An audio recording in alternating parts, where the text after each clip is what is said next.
செய்தியை பார்த்து வருகிறோம். குவைத் தீ விபத்தில் கடலூரைச் சேர்ந்த சின்னதுரை என்பவரை தொடர்பு கொள்ள முடியாமல் அவரது குடும்பத்தினர் தவிப்பதாக தகவலானது வெளியாகி இருக்கிறது. குவைத்தில் சின்னதுரை பணியாற்றும்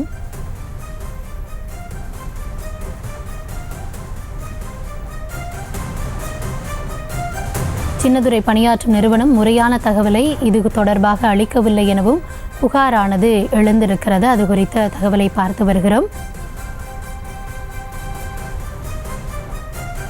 தொடர்ந்து விவரங்களோடு இணைகிறார் எம்முடைய செய்தியாளர் பாரிவள்ளல். வணக்கம் பாரிவள்ளல். தற்பொழுது நம்ம அண்மை செய்தியை பார்த்து கொண்டு இருக்கிறோம். அது தொடர்பாக சின்னதுரையை தொடர்பு கொள்ள முடியல அப்படின்னு அவரது குடும்பத்தினர் தெரிவித்திருக்கிறார்கள். அவர் பணியாற்றக்கூடிய நிறுவனமும் உரிய தகவலை வழங்கலை அப்படின்னு புகாரானது சொல்லப்பட்டிருக்கிறது. என்ன விவரம், விரிவான தகவல்? கௌதமி, கடலூர் மாவட்டம் காட்டுமன்னார்குடி அடுத்த முட்டம் கிராமத்தைச் சேர்ந்தவர் சின்னதுரை. இவர் பார்த்தீங்கன்னா குவைத்தில் அந்த 15 ஆண்டு காலமாக பணிபுரிஞ்சு வர்றாரு. இவர் கடந்த 2 மாதங்களுக்கு முன்பு தான் சொந்த ஊரான முட்டத்திற்கு திரும்பி செல்றதா சொல்லப்படுது. இவருக்கு திருமணமாகி ஒரு குழந்தை இல்லை, மனைவி மட்டும் இருக்காங்க.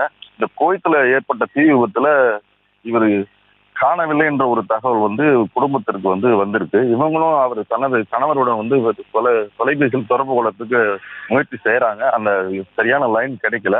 அவர் பணிபுரியும் நிறுவனமானது முறையான தகவல் அந்த குடும்பத்தினர்கள் இது வரைக்கும் எந்த விதமான ஒரு உறுதியும் அவங்க படத்துல இருக்காரா இல்லையான்றதே அவங்க சரியான முறையில சொல்லல.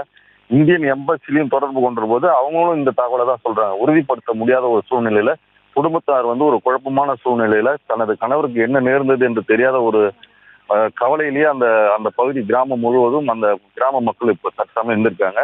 மனைவியும் அந்த சோகத்தில் தான் இருக்காங்க. கௌதமி, தற்போதைய விவரங்களுக்கு நன்றி பாரிவள்ளல். செய்திகளை உடனுக்குடனும் துல்லியமாகவும் தெரிந்து கொள்ள சப்ஸ்கிரைப் பண்ணுங்க.